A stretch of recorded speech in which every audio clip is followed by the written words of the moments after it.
Bien, mis hermanos, les invito a que abran sus Biblias conmigo en el libro de Daniel. Nos encontramos en un nuevo capítulo para hoy. Estamos en el capítulo número 9.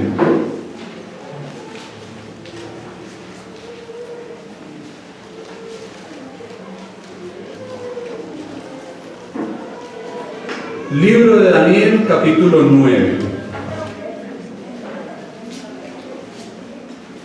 ¿Ya lo tenemos? Amén. Bien, vamos a darle observación al texto. ¿Qué les parece si leemos todos en una sola voz? ¿Están conmigo? Vamos a mirar en esta mañana del versículo 1 al versículo 5. Entonces, tiene por título este capítulo Oración de Daniel por su pueblo. Empezamos. Versículo 1. Lean todos conmigo. En el año primero de Darío, hijo de Asuero, de la nación de los Medos, que vino a ser rey sobre el reino de los caldeos, en el año primero de su reinado, yo, Daniel, miré atentamente en los libros el número de los años de que habló Jehová al profeta Jeremías, que habían de cumplirse las desolaciones de Jerusalén en 70 años. Y volví mi rostro a Dios el Señor, buscándole en oración y ruego, en ayuno, cilicio y ceniza. Y oré a Jehová mi Dios e hice confesión diciendo: ahora, Señor, Dios grande, digno de ser temido, que guardas el pacto y la misericordia con los que te aman y guardan tus mandamientos. Hemos pecado, hemos cometido iniquidad, hemos hecho impíamente y hemos sido rebeldes y nos hemos apartado de tus mandamientos y de tus ordenanzas. Amén. Este capítulo se relaciona directamente con el plan de Dios respecto a la nación de Israel. Aquí los poderes mundiales se retiran de la vista, esos poderes de los cuales habíamos venido hablando en los capítulos anteriores. Y aquí inicialmente Daniel busca a Dios en oración, esperando la respuesta divina concerniente a la terminación de la cautividad, al fin del cautiverio de la nación de Israel. Y en respuesta a esa oración, Dios le revela la profecía de las 70 semanas y la profecía tocante a la venida del Mesías, de Cristo. Una comprensión de este capítulo es básica en la profecía bíblica. Este capítulo es clave. Escúcheme bien, es clave. Por tanto, debemos entenderlo muy, pero muy bien. Si queremos entender la profecía bíblica, este capítulo es de vital y fundamental importancia. Sabiendo que habían pasado muchos años, comienza a investigar en las Escrituras para saber con precisión la fecha del fin de la cautividad.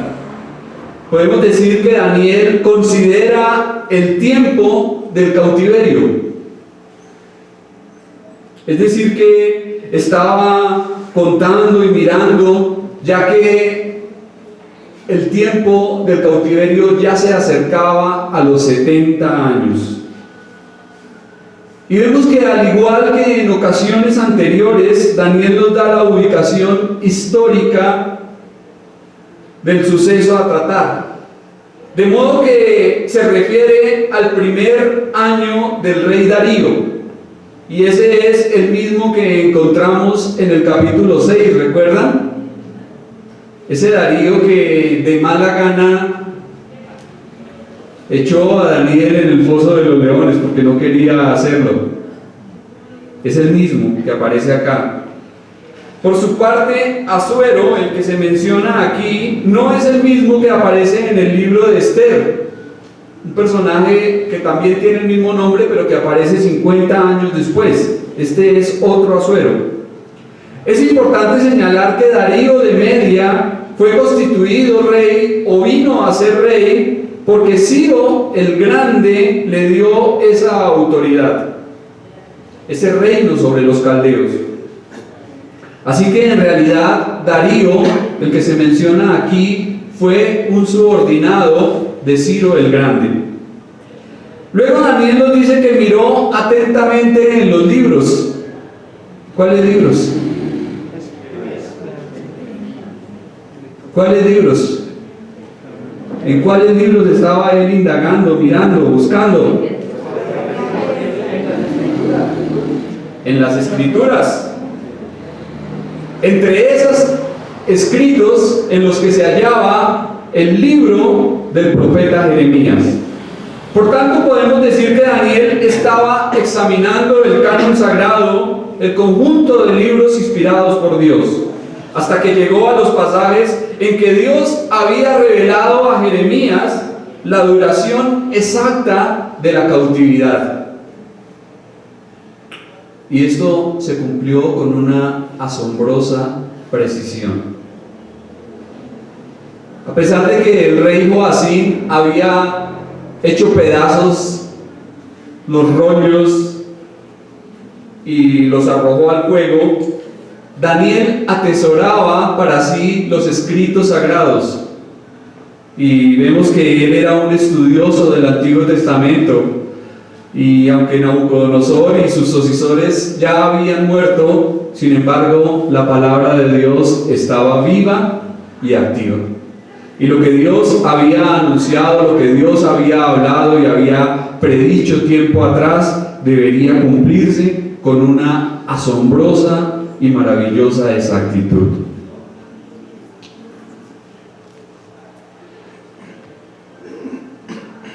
Claramente Jehová Dios había dicho de esta forma, escuche bien: cuando en Babilonia se cumplan los 70 años, yo os visitaré y despertaré sobre vosotros mi buena palabra para haceros volver a este lugar. Y esos 70 años habían sido impuestos por Dios sobre la nación de Israel. ¿Por qué? ¿Recuerdan? ¿Alguien me puede decir por qué fueron 70 años? ¿Por qué causa Dios permitió que el pueblo de Israel fuese llevado cautivo a Babilonia y que Nabucodonosor viniese y se apoderase de Israel y aún tomara parte de los utensilios sagrados del templo, invadiera la ciudad y tomara cautivos y los llevara deportados a Babilonia? ¿Por qué Dios permitió eso? Por su desobediencia, por su idolatría, por su deslealtad al Señor y por su pecado, por el pecado. También veíamos que Dios le había dicho a la nación de Israel que cada cuánto deberían dejar descansar la tierra. Cada 7 años. Cada 7 años la nación debía dejar un año descansar la tierra, trabajarla por 7 años y un año la tierra debería descansar. Era el año sabático para la tierra. Pero ¿qué hizo Israel? La trabajó durante 490 años, sin darle al menos un año de descanso. Entonces, 70 años que le debían de reposo a la tierra descansó. Ese fue el tiempo que ellos estuvieron allí en Babilonia. Y ese descanso, la tierra lo tuvo. Entonces, por eso también fueron llevados a Babilonia. Pero notemos que Dios no le da a la gente visiones y sueños cuando puede enseñarles por medio de su palabra. Hoy su Espíritu nos enseña mediante la palabra que Él mismo inspiró. Por tanto, mi hermano y mi amigo, cuídese de nuevas visiones, de nuevas revelaciones, de cosas raras que tal vez sueñe o vea o le comenten acerca de revelaciones nuevas. Tenga cuidado con eso. Dios puede enseñarnos por medio de su palabra, y aquí Daniel está inquiriendo en la palabra del Señor, en las Escrituras, para mirar la voluntad de Dios. Teniendo la palabra profética más segura, hacemos bien en estar atentos a ella como una antorcha que alumbra en un lugar oscuro. Necesitamos escudriñarla diligentemente, como lo hizo Daniel, para identificar los tiempos en que vivimos y sobre todo para rogar al Señor, para buscar al Señor, para clamar a Él misericordia por nuestro país, por nuestro pueblo, por nuestra nación, por nuestra gente. El estudio ferviente de las Escrituras siempre debe ir acompañado de una oración sincera, honesta y piadosa. ¿Qué dije? Sincera, honesta y piadosa. El estudio ferviente de las Escrituras siempre debe ir acompañado de una oración sincera, ferviente, honesta y piadosa. ¿Por qué? Porque cuando yo oro al Señor, ¿qué estoy haciendo? Cuando yo elevo mi oración al Señor, ¿qué hago? Hablar con Él. Pero cuando abro mi Biblia, ¿qué estoy haciendo? Recibiendo la palabra de Dios. Dios me está hablando a mí. Entonces, para que haya una verdadera comunión con Dios, siempre la oración debe ir acompañada del estudio bíblico, y el estudio bíblico de la oración. Alguien dijo: cuanto más sepamos la palabra de Dios y la leamos, más nos llevará a la presencia de Dios en oración. Entre usted más conozca la Biblia, entre usted más se meta en la palabra de Dios, más tiempo necesitará para orar y para ir a buscar del Señor. ¿Es así? Amén. Versículo 3.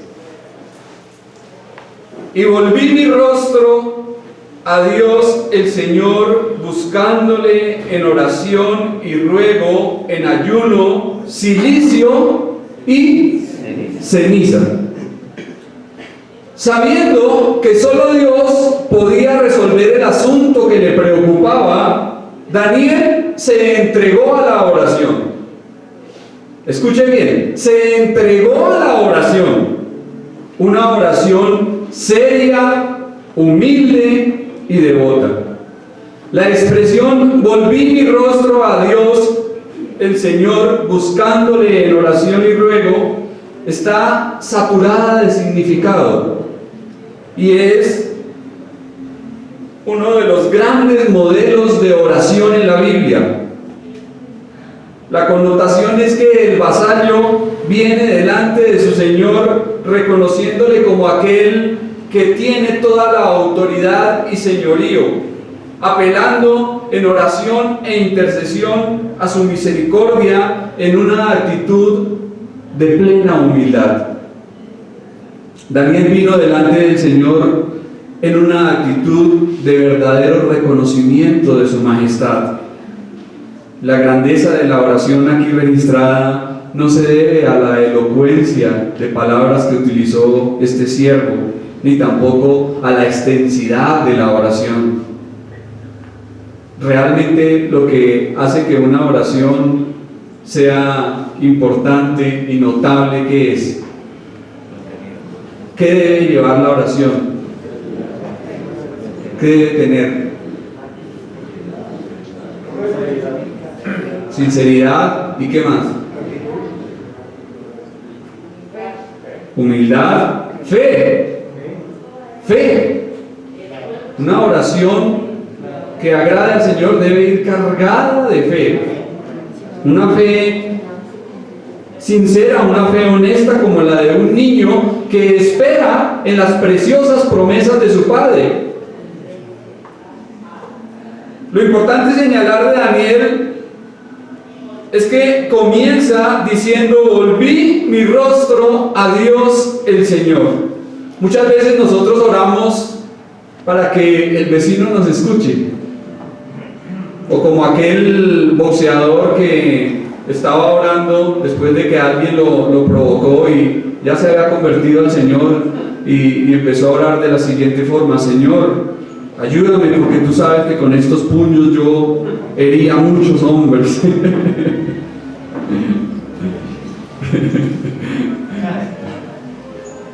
Y muchas veces oramos para que los demás nos oigan, muchas veces oramos para que nos vean, oramos por otros, para que otros nos escuchen, pero realmente a quien le debe importar nuestra oración y a quien debe ir dirigida siempre es al Señor. Es al Señor. Él solamente puede escuchar y responder la oración, y lo hará bajo sus propias condiciones. Por eso cuando leemos Santiago dice: pedís y no recibís. ¿Por qué? ¿Y por qué pedís mal? Pedís conforme a tus concupiscencias. Pedís para gastar en vuestros deleites. ¡Oh almas adúlteras! ¿No sabéis que la amistad con el mundo es enemistad con Dios? Por otra parte, el ayuno en la Biblia no es un medio para llamar la atención de Dios ni para impresionarlo. Muchos creen que si dejan de comer, entonces le van a torcer el brazo a Dios. Y es que tienes que hacerlo. Dios no se conmueve ante ninguna huelga de hambre.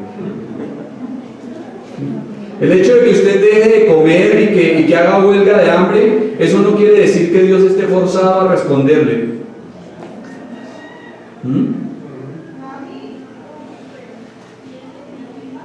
Entonces, el ayuno más bien es un ejercicio espiritual que nos ayuda a buscar y a encontrar la voluntad del Señor. Es un ejercicio espiritual. Por otra parte, el cilicio y la ceniza se usaban en los tiempos del Antiguo Testamento como un símbolo de degradación, duelo y arrepentimiento. Así que alguien que deseaba mostrar duelo, que tenía un corazón entristecido, que sentía demasiado dolor por la pérdida tal vez de un ser querido, ¿qué hacía? Cilicio y ceniza. A menudo se vestía de cilicio y se sentaba sobre las cenizas, las cuales también colocaba en la parte superior de su cabeza. Entonces se sentaba sobre cenizas vestido de cilicio y se colocaba cenizas sobre la cabeza. El cilicio era un material áspero, generalmente hecho de pelo de cabra negra, incómodo de llevar. Y las cenizas significaban desolación y ruina. Cuando alguien moría, entonces por ese duelo, por ese dolor, la persona, el familiar, iba y se colocaba cilicio y ceniza. Sencillamente el cilicio y las cenizas se usaron como una señal externa de una condición interna. Entonces, ¿qué se demostraba a través de esto? Cuando alguien estaba ya puesto entre cenizas y con cilicio, ¿qué se daba a entender o qué se sabía de esa persona? Que estaba en un profundo dolor, en una profunda humillación, en un gran duelo. Las cenizas recuerdan al hombre su origen, pero también su fin. Recuerdan que por ahí ahorita ya casi llega el tiempo, ya casi se acerca el tiempo en donde mucha gente va allá y le dicen: polvo eres, polvo te convertirás. ¿Sí? ¿Y qué indica esa ceniza? O esa frase, ¿qué nos da a entender? ¿De dónde venimos y hacia dónde vamos? ¿De dónde venimos y para dónde vamos? Y con base a esto, la humildad que debemos de tener. ¿Por qué? Somos de bola. ¿Por qué?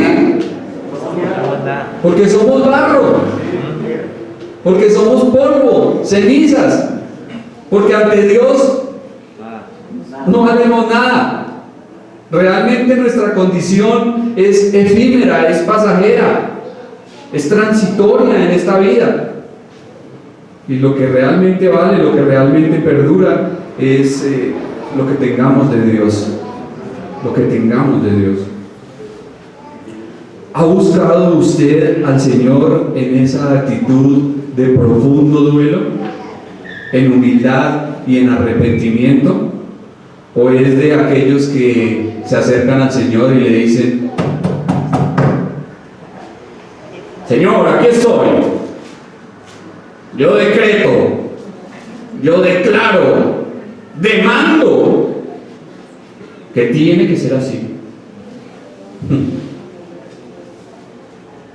Y por ahí hay mucha gente ahorita en estos comienzos de año haciendo declaraciones y haciendo confesiones positivas de una cantidad de cosas, decretando, demandando y dándole órdenes a Dios. Le ordenan a Dios. Cuán equivocados están, cuán engañados, qué lejos están de conocer al Dios verdadero. Mire la actitud de un verdadero siervo del Señor: en ayuno, en ruego, en oración, en cilicio y en cenizas.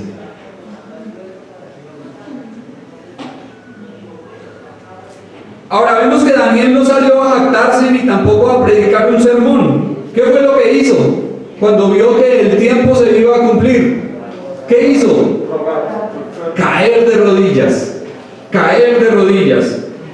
Y la lógica podría hacernos preguntar: ¿para qué orar cuando Dios ya ha dado su promesa? ¿Para qué oramos si ya Dios ha dicho que va a hacer algo y Él lo hace? ¿Para qué?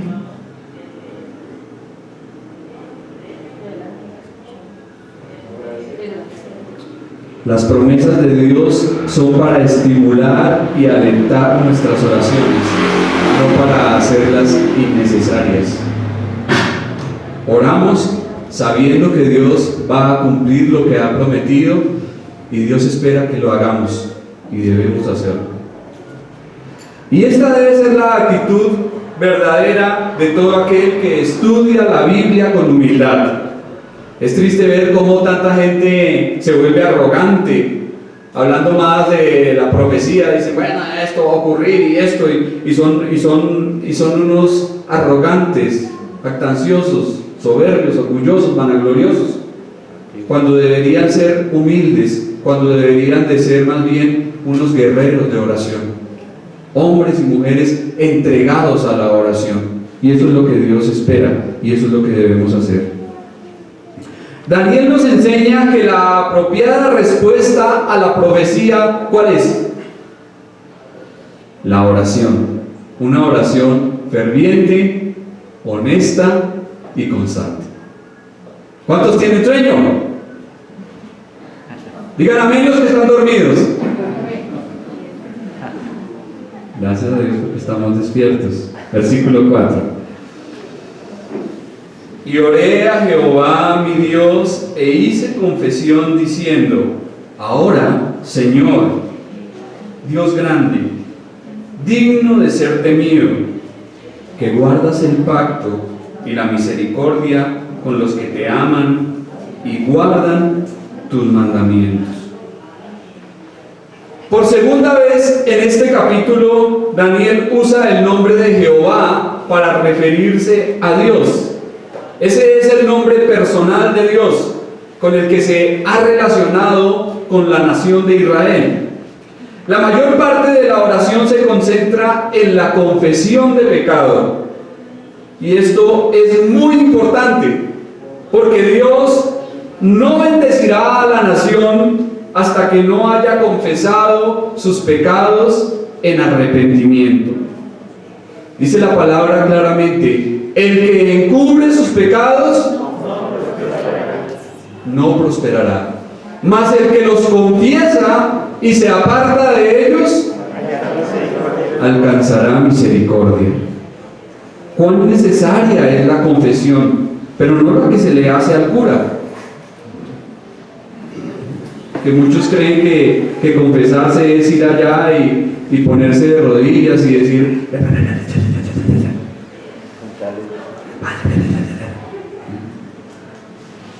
vaya 10 Padres Nuestros, 10 Ave Marías y siga haciendo lo que estaba haciendo.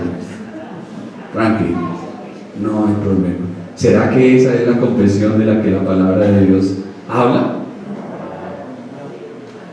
Entonces, ¿qué es confesar? ¿Qué es confesar? La palabra en el texto griego da la idea de colocar al mismo nivel, decir lo mismo. Confesar es decirle a Dios: Señor, he pecado contra ti.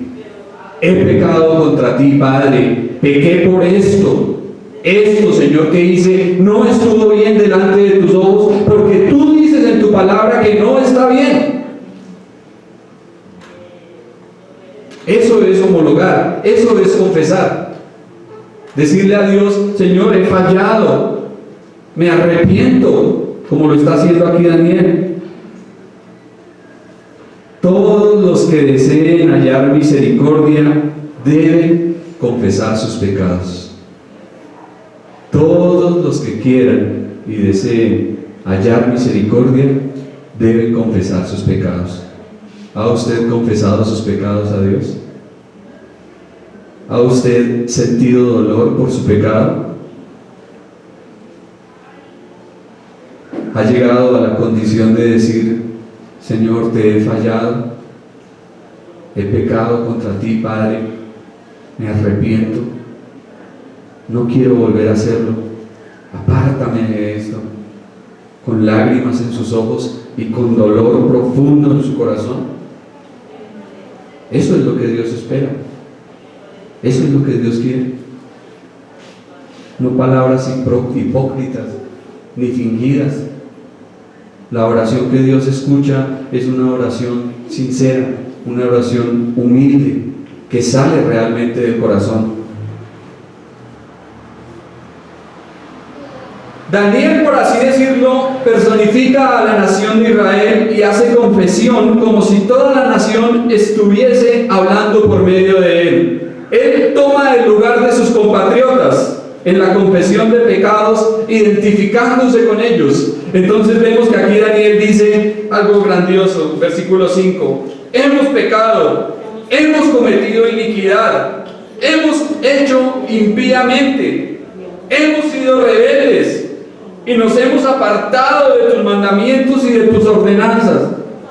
¡Oh! ¡Wow! ¡Qué oración de este siervo! Si la Biblia no me dice por ninguna parte que Daniel haya cometido estos pecados. Daniel era un varón íntegro, aunque seguramente, como todos los de la raza de Adán, cometió pecado y tuvo sus pecados. Pero mire que aquí él se involucra con la nación, él se involucra con su pueblo y dice: Señor, hemos pecado contra ti, hemos obrado mal, hemos violado tu ley, nos hemos apartado, hemos actuado impíamente. ¿Puede usted tener esa carga cuando ora? Este es un ejemplo de intercesión. ¿Siente usted esa carga cuando va delante de Dios a pedir por otros? ¿Se identifica con ellos de la manera que Daniel lo hizo con su pueblo? Cuando usted está orando por Colombia, dice: Señor, hemos pecado contra ti, hemos dejado tu ley, hemos fallado. ¿O se excluye? Allá, Señor, ese grupo de pecadores, yo soy harina de otro costal. Esa es la actitud del fariseo, ¿no? El fariseo siempre trata de resaltar allá los errores y las faltas de otros, pero el publicano siempre dice: Señor, sé propicio a mí, que soy pecador. La clave de la confesión que da honra a Dios es tener una clara concepción de quién es Él, de sus atributos infinitamente perfectos, su santidad, su verdad y su amor. Solo hasta que Job pudo decir: ahora mis ojos te ven, declaró: me aborrezco y me arrepiento en polvo y ceniza. Y solo hasta que Isaías vio al Señor sentado sobre el trono alto y sublime y oyó a los serafines diciendo: Santo, Santo, Santo Jehová de los ejércitos, porque toda la tierra está llena de su gloria. Solo hasta ahí Isaías pudo decir: ay de mí, que soy hombre muerto, porque siendo hombre inmundo de labios, mis ojos han visto al Rey Jehová de los ejércitos. Entonces, una oración verdadera que nos permita ir al Señor, ¿cómo nos hace? ¿Arrogantes o humildes? Daniel reconoce su bajeza, pero también reconoce la grandeza de Dios. Y le dice: tú guardas el pacto. Y esto nos habla de su fidelidad absoluta. Además de guardar el pacto, también guarda la misericordia para los que le aman y guardan sus mandamientos. Daniel reconoce exactamente que Israel estaba en cautividad por causa de su desobediencia a los mandatos de Dios. De modo que si la nación iba a experimentar de los beneficios de la misericordia, el amor inamovible de Dios, tenía que arrepentirse y demostrarlo. Demostrar que de verdad amaba al Señor. Y es lo mismo que nuestro Señor dice en el Nuevo Testamento cuando expresa: si me amáis, ¿haced qué cosa? Guardad mis mandamientos. No puede haber tal cosa como un amor a Dios que vive una vida descuidada, licenciosa, pecaminosa. Eso no existe. El verdadero amor a Cristo, el verdadero amor al Señor, se debe caracterizar por la obediencia a sus mandamientos. Si me amáis, guardad mis mandamientos. Es fácil decirle al Señor: Señor, te amo. Muchos pueden decirlo. Muchos pueden llegar llorando y decirle al Señor: Señor, te amo. Pero ¿le obedece? ¿Guarda sus mandamientos? Eso es otra cosa. Eso es un nivel más alto. Terminamos con el versículo 5. Hemos pecado, hemos cometido iniquidad, hemos hecho impíamente y hemos sido rebeldes y nos hemos apartado de tus mandamientos y de tus ordenanzas.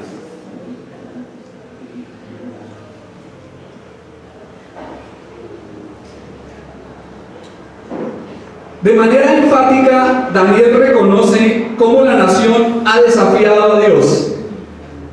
Hemos fallado el blanco, hemos cometido iniquidad, hemos actuado perversa e impíamente, hemos hecho lo malo deliberadamente, hemos sido rebeldes a tu autoridad divina. Nos hemos apartado de tus mandamientos y de tus ordenanzas. Y esa frase resume y explica todo lo dicho con anterioridad, porque al apartarse de los mandamientos y de las ordenanzas de Dios, ¿qué habían hecho? Todo lo contrario de lo que Dios quería. Aquí tenemos a uno de los mejores ejemplos de intercesión en la Biblia: Daniel orando por Israel.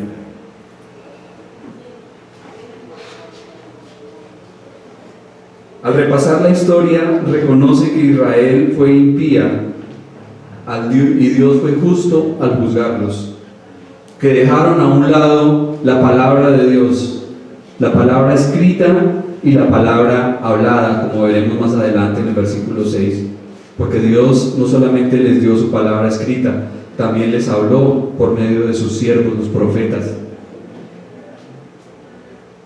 pero se habían alejado, se habían apartado de los mandamientos de Dios, habían hecho a un lado su palabra y por eso habían actuado impía e inicuamente.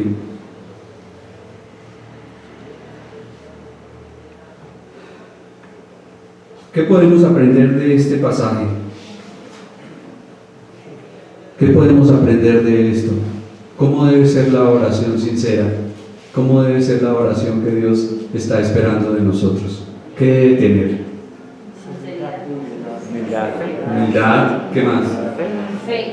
Fe. Sacrificio, Arrepentimiento, confesión de pecado, dolor por haberle fallado a Dios. ¿Sí? Todo eso debe ir en la oración. No podemos tener la desfachatez de ver el pecado en los demás sin reconocer el propio, ni tampoco mirar la paja en el ojo del vecino cuando en nosotros hay una viga. Todo hierro, infracción, caída, exceso, vicio, impiedad, desliz y maldad, ¿qué es? Pecado. Es pecado contra Dios. ¿Y cómo debemos declararlo? Señor, la mujer que me diste, la serpiente me engañó. Hoy en día mucha gente está diciendo, es que caí en adulterio, pero es porque tengo espíritu de adulterio. Y le echan la culpa al diablo, al demonio. ¿Sí? No, es que robé porque es que estoy poseído por un espíritu de robo.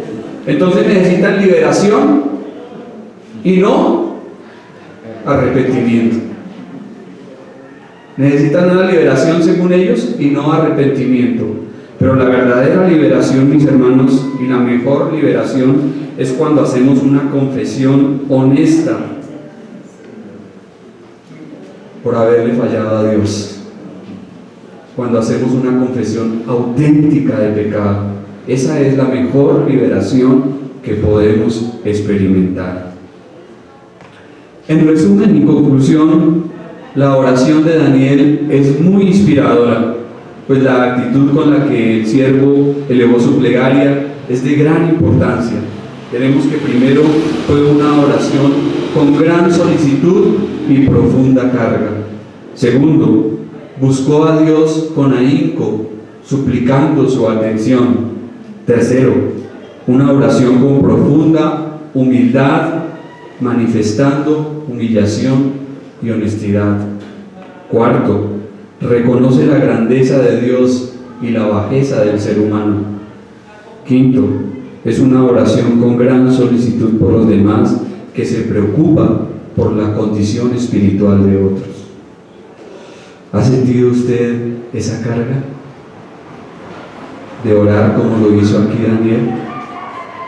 ¿Le importa la condición espiritual de la gente que le rodea? ¿Siente dolor? ¿Siente lo que debería sentir un cristiano al estar en un mundo perdido? Por ayudar, por compartir de Cristo, por hablar del Señor para que otros encuentren la salvación y la vida. ¿Es usted un intercesor que se involucra como lo hizo Daniel? Señor, hemos pecado, hemos actuado impíamente, te hemos fallado. ¿Reconoce usted su pecado de esa manera tan sincera como lo hizo el profeta? Cositas en las que podemos pensar, ¿no? La oración de Daniel es precisamente la oración eficaz del justo de la que habla Santiago. Esa oración que puede mucho. Santiago dice: la oración eficaz del justo puede mucho. Y esa es una de las oraciones que vemos acá. En cambio, las oraciones mezquinas y egoístas que se centran solamente en peticiones individuales y que parecen más listas de supermercado, difícilmente pasarán del techo o del recinto donde se pronuncian. Que nuestro Señor nos ayude, mis hermanos, para que nuestras oraciones no tengan estorbo ni impedimentos, de modo que cuando nos dirijamos a Él como conviene, el Señor nos pueda decir sí y amén. Juan Bunyan, el autor del libro El progreso del peregrino, escribió y expresó lo siguiente: en la oración es mejor tener un corazón sin palabras que palabras sin corazón.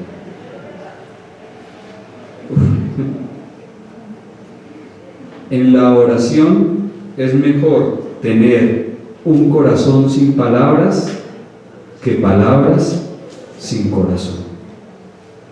Si usted va a orar de una manera mecánica, si usted va a orar de una forma mezquina, egoísta, errónea, mejor cállese.